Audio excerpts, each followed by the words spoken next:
Ponies, I am so excited. Okay, let me just make sure. Okay, Ponies, I am so excited to get to this video because I have been waiting for a little bit to do this video. I'm already stuttering. Okay. I cannot get enough of the new season. I posted yesterday about how I was staying up all night to watch it. I can't get enough. I, for once, love a season of G5. It's fantastic. I can't even describe it. Like, we had plot movement, we had character growth, we had Misty's arc. I love it. And it's just... Okay, first of all, I feel like I have to initiate a spoiler warning here because we're going over everything. And I don't even say this for publicity's sake, but share this review because we are going over everything. Like, if someone wants to see it and just doesn't have the time, show them this. We're going to be going over everything. We're going to be going over the music, the characters, and freaking everything. I loved this season. But there's one bad part. Once again, and I addressed this in the what I want and what I know I'm not going to get video. Once again, there was no freaking CD. Hasbro, I swear, I will leave a link in the description to my Twitter. Go there and go retweet a tweet that I tweeted for them to make a CD. We need a CD, because I swear to Celestia, this was such good music. Now, I know it was like, it's based off of, it's called Bridlewoodstock. It's based off a music festival, even though it was only the first episode that was actually fitted to that theme. But it was so good that I feel like we need a CD.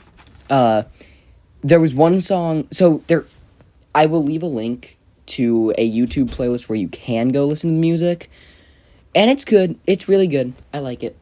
Except for one song, and the song's called Fresh, but that's because it wasn't in the show, and I honestly don't care for it that much. So, let's jump right into it. There's not going to be any serious editing again, because my computer's still broken. I'm recording on my phone, and we're going to move through this season pretty quick, because I don't know how much storage my phone has left to hold a recording like this. So, let's get to it. So, episode 1, I already forgot the name, but, oh my gosh, I freaking love everything about it. Hang on, I'm just gonna... I think, was the first episode called Bridlewoodstock? I think it was. It probably was. Like, literally, the first thing that came up when I looked up Bridlewoodstock was Bridlewoodstock CD. Like, come on, we need this. It is something that is required. Hasbro. If anyone ever from Hasbro at any time ever sees this video, please, just a CD. That's all we need, is just a CD. Come on. Oh my gosh, these photos are so cute. I actually enjoyed so much of this season. I have so much to talk about. Okay, let's do this. Alright, so episode 1, like I said, I'm pretty sure it's called Bridlewoodstock, so we're just gonna go with that. So, the first thing that stuck out to me was the fact that there were Gen 3 ponies on that, oh my gosh, what is the name of the, Dreamland. Sunny's Dreamland album. They brought back G3 ponies, man. As someone who has seen G3, and unfortunately a little bit of G3.5, oh my gosh, that hit home so hard. And Minty's there. Although I think her appearance is based more off the G1 Minty, but that's okay. Now, the first thing I thought of when I saw Ruby Jubilee was, oh my gosh, we have a Songbird Serenade ripoff. And yes and no. So for those of you who, for some reason, don't know who Songbird Serenade is, she was in the 2017 My Little Pony movie, and she performed the song Rainbows at the end, and it was a very good song. I love that song. She was, as far as I'm aware, she was only in the movie. And if she was in another MLP episode, she was probably in the background. I haven't actually fully finished watching through that for my 31st time, and I just don't remember everything. What did I wrote this twice, didn't I? Okay, that's good. That just shows how much I still hate Sparky. I wrote on my notes, still hate Sparky. Like, three times. I did it 3 times. Whoa, that's funny. Okay, what else do I got? The name. What did I mean, the name? The name. So Pegasus Rock Band, I wrote that down because of Electric Blue.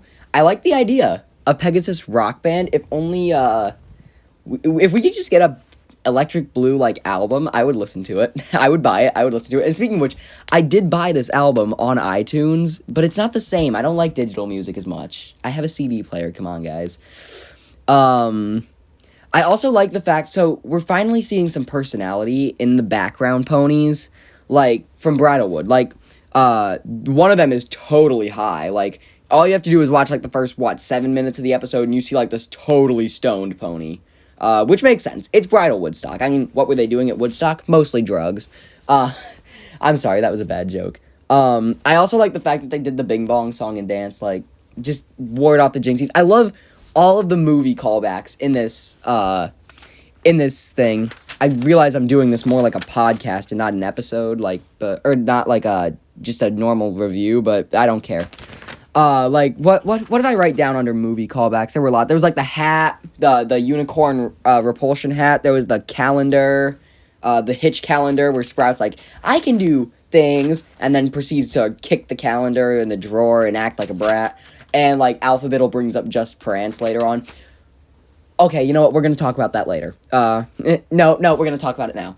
Alphabiddle and Haven is confirmed. Now, is anyone surprised? Probably not. They argued like a divorced couple. They did. And it's adorable. I like it. There was a lot of Pip X Hitch teasing in this season. Or maybe my shipper brain is just going to work, but in my mind, there was a lot of Pip X Hitch shipping, teasing going on, but we'll get to that a little bit later. So, another thing I wrote down, now I'm finding it's very hard to read my handwriting because I was so tired last night, because I watched it, I think it was like 3 a.m. Eastern Standard Time when it released. I watched it then, and I just enjoyed it, and then I stayed up again. Like, what was it? What is today? Today is the 8th. So yesterday was the 7th. So, yeah, I stayed up again the day after to take notes on it. I don't know. I'm still really tired from last night because I didn't sleep last night. After I finished watching the season again, I just watched Friendship is Magic, so, while playing Portal. Oh, I should play that on stream. Portal, that'd be fun. Anyway, so I did take some quotes, and I found this one was interesting. So Minty says, and I quote, Bluebell thinks we should try to update our sound to appeal to a younger audience. And now I think it made more sense in my head when I wrote that one down, but it does also feel almost like a stab towards, almost back towards Hasbro, like, oh, Hasbro thinks we should update the look of the ponies to appeal to a younger audience. Because think about it. If they rebooted Friendship is Magic in a 2D style, do you think ponies would actually want to watch it? Or people, or whatever? Do you think kids would be as interested? Because, like, everyone wants to see the 3D cartoons. Like, I think that one actually, like, connects to real life in quite a good way. I did notice that, dragons still seem to eat gems. And I noticed this just a little bit, but Sparky, like, grabs a ruby and, like, licks his lips. And I kind of noticed that. And then he changed it into a beach ball. Another thing I noticed, they were just, there no bits. There was no bits anywhere. Like, and by no bits, I mean no currency. Like, they were going up for, like, the French fries with dipping sauces, as Hitch very generously pointed out for us. He has a strange obsession with that. That was so weird. I was actually a little bit creeped out by that. But, they were just taking them. Like, there was no bits whatsoever. Like, even, like, I get it. Like, you shouldn't, like, from the cartoon standpoint, I can see it. Like, they wouldn't want any pony to feel bad because they had to get turned down because they didn't have enough money because they were poor. I'm poor. I'm a college student, so I'm automatically poor. But, it just, even back in Friendship is Magic, they still had to pay for something. There was, like, the 20 bits for one cherry thing, and they were like, oh, that's outrageous. Whatever. So, like I said, they brought back Minty, Bluebell, and, who was that last one? Was it Blossom? I don't remember. Okay, so I skipped over a lot of stuff, in my writing here, and this is obviously the episode, this and the last one are where I took the most notes, because everything else in the middle was just kind of, just normal MLP stuff.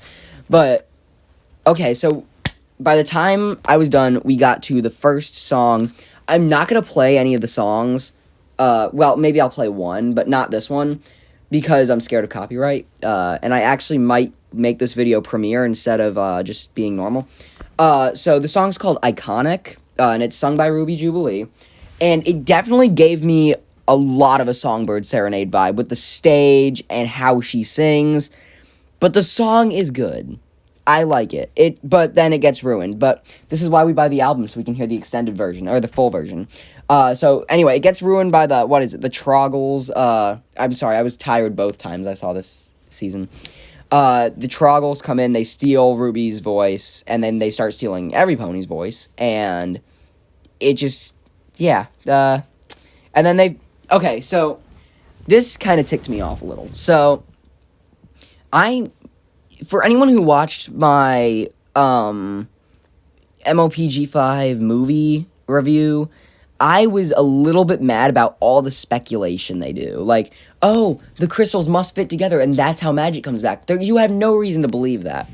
And, okay, so they have the poem, but speculating that rubies are going to,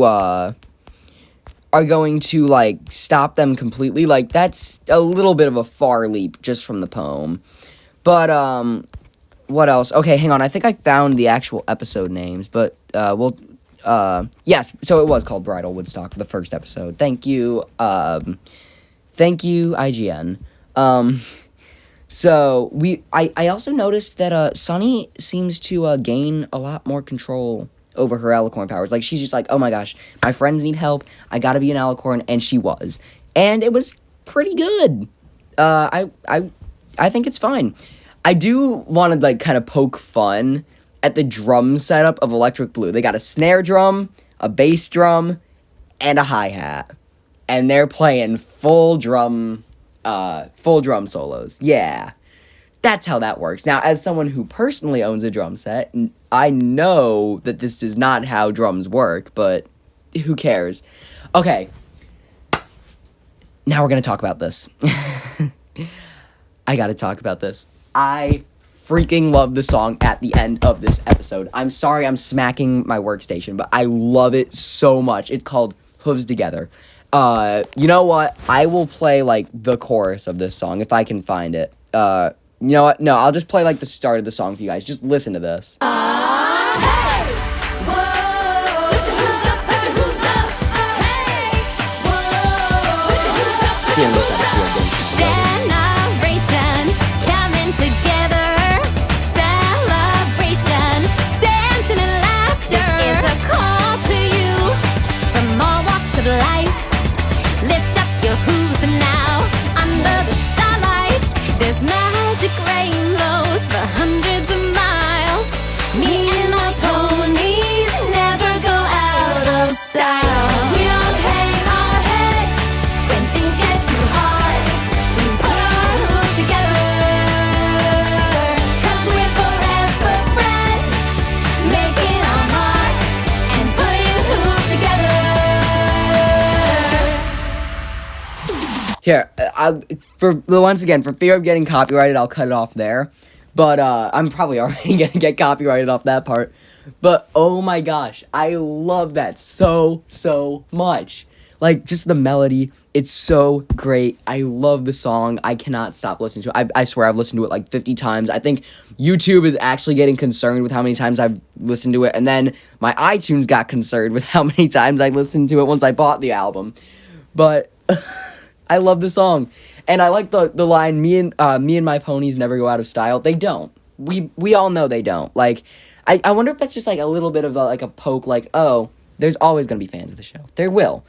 We must pass it on through generations. I love that song so much. I cannot even describe in words how much I like that song.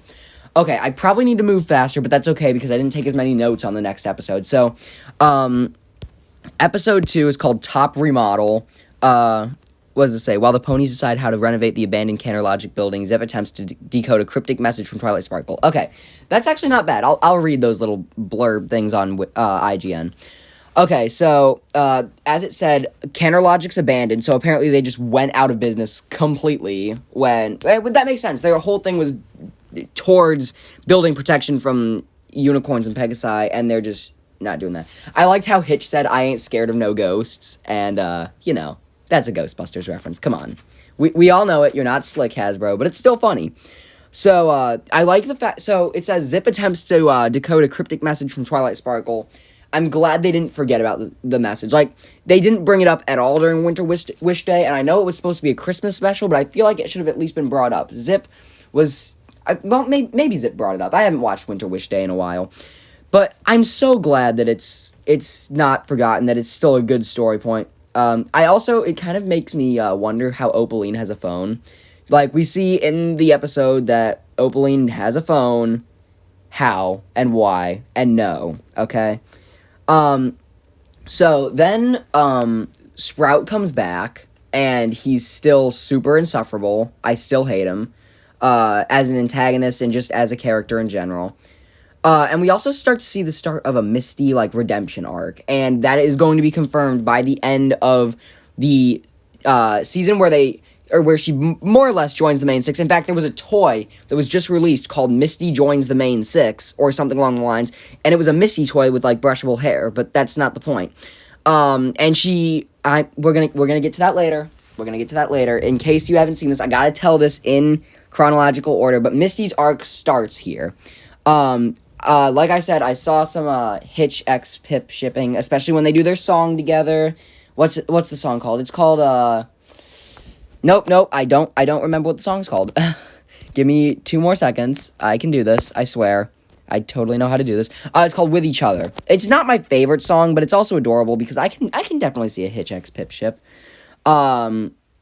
Just more random speculation about how, the evil force must be an alicorn. Just no real reason to believe that. It's true, of course, but no real reason to believe that. And then, Sprout is just kind of a jerk through the whole thing. So, yeah. Oh, I had the name written... I didn't even have to look it up. I had the name written down in my notes. With Each Other. Man, I am still so tired. So that was just... There's not really any main big story points for a little while, but that was kind of the big ones for this episode. So, in episode 3, we got the Jinxie games. When Queen Haven postpones brunch, Zip and Pip suspect the worst. Hitch competes in Forest Critter Field Day, but struggles to understand the rules. That was a hilarious running joke, and it was awesome. So, the first thing I noticed, so, there's been this debate. Well, not really a debate, but just a wondering. What is a moon in Equestria? And now they're bringing in a whole new time model, purple moons. And it ticks me off, because I thought I had it completely down. I actually agree with Banquo. I think that a moon is 36.5 days, but what is a purple moon? And why would they do this? But anyway, so yeah, this is where they confirm that Alphabital and Haven are together. My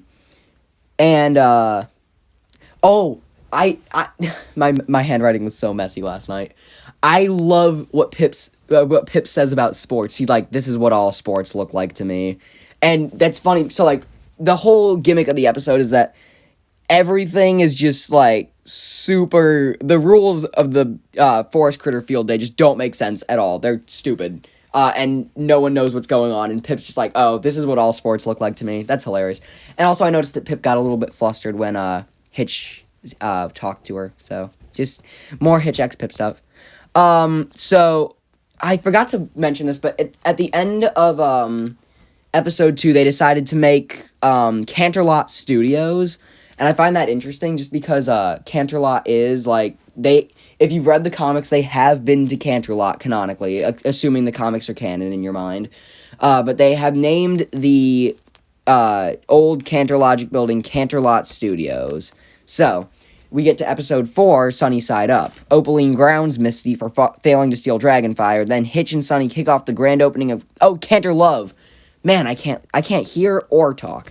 Of Canter Love Studios by hosting a cooking show. So maybe it wasn't based off Canterlot. Maybe it was based off Canter Logic again, but it was Canter Love now.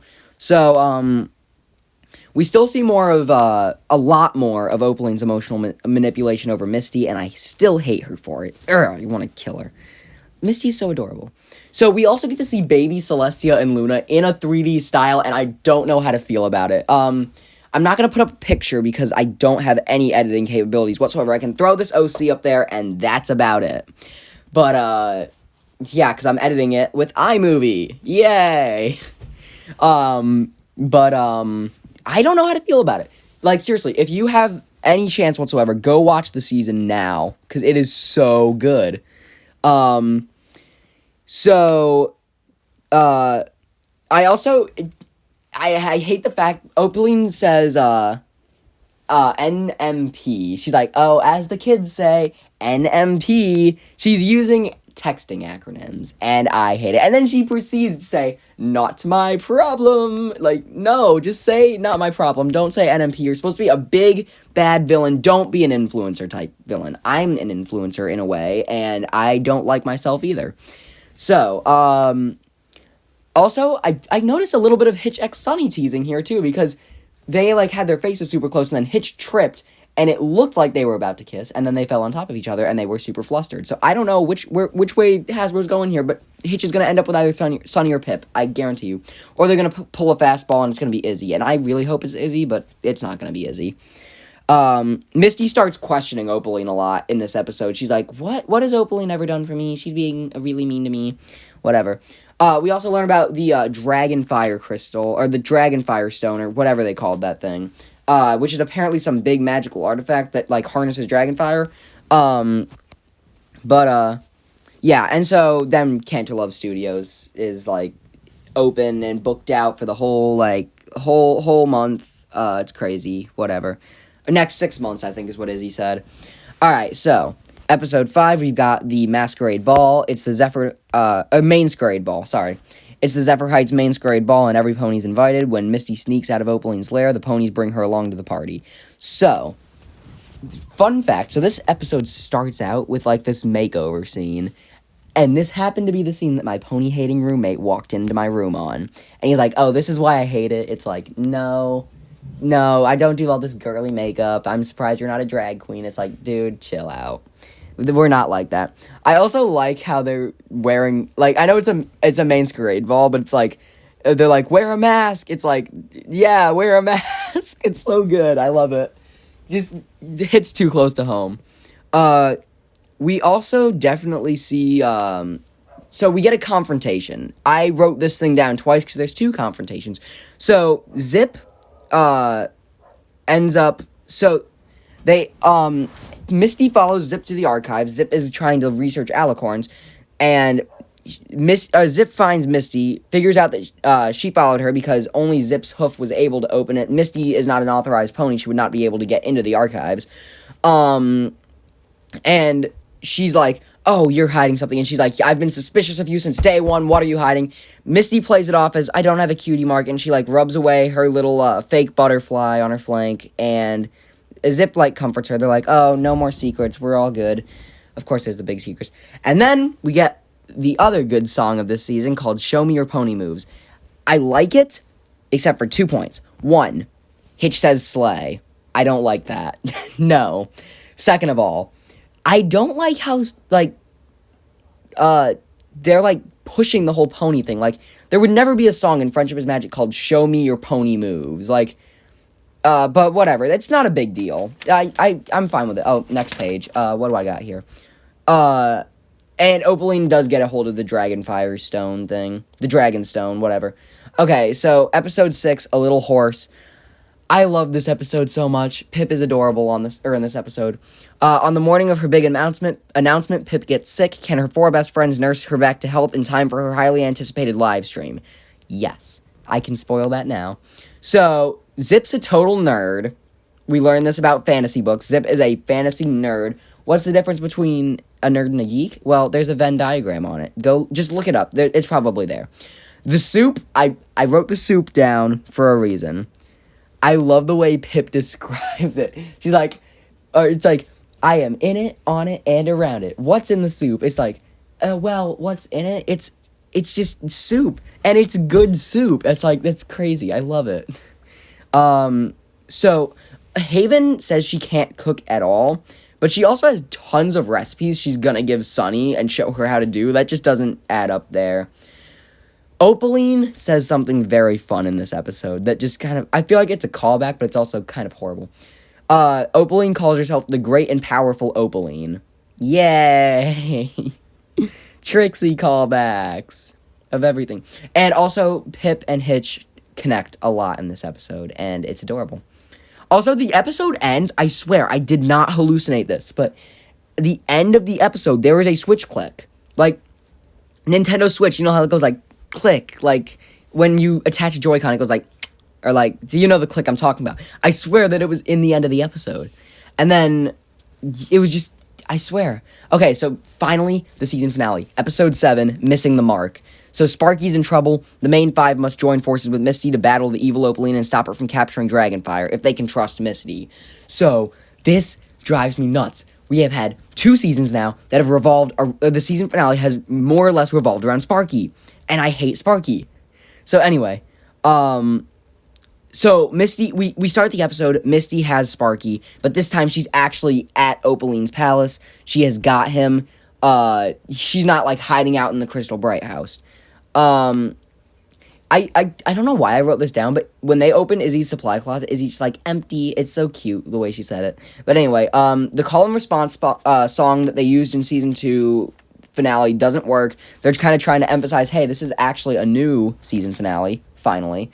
And we just get some nice plot movement. So, Opaline traps Sparky, and she threatens to drop him once she's done getting his Dragonfire. So she's like a total masochist.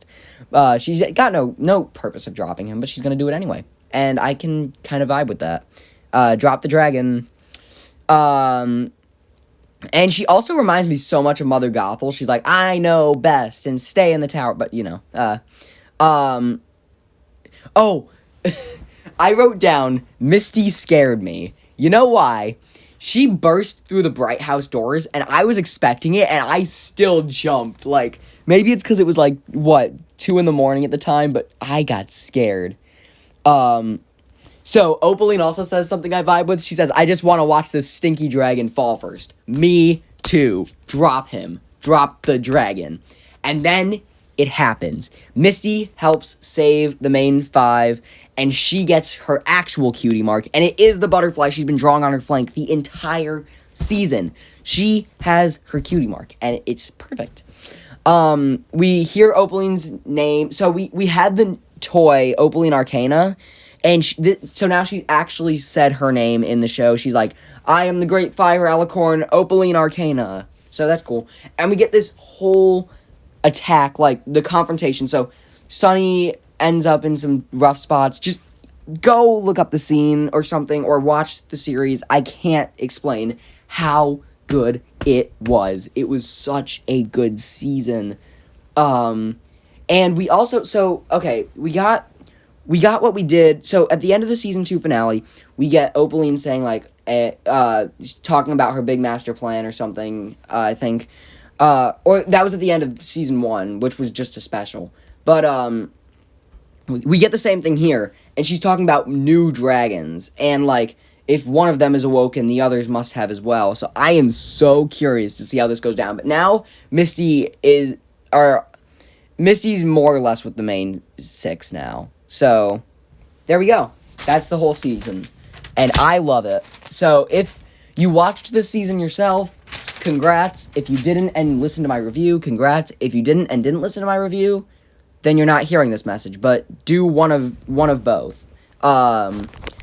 Anyway, that was fun. Like, seriously, share this one around. I think I went pretty nicely in depth with everything. So Banquo is going to do a video on it. He said he's going to wait a week on Twitter. You have fun with that, Banquo, but we're jumping on the bandwagon now. Star Strike's definitely going to make a video of it. He posted about that on YouTube and said, like, my face. That's another thing. There were so many nightmare fuel faces in this season that I love it. It's like, it's almost like an animation error, but they were making fun of it. And I love it. But yeah, it was a great season, and I can't wait to see season 5. And I never thought I'd say that, ever. But here we are.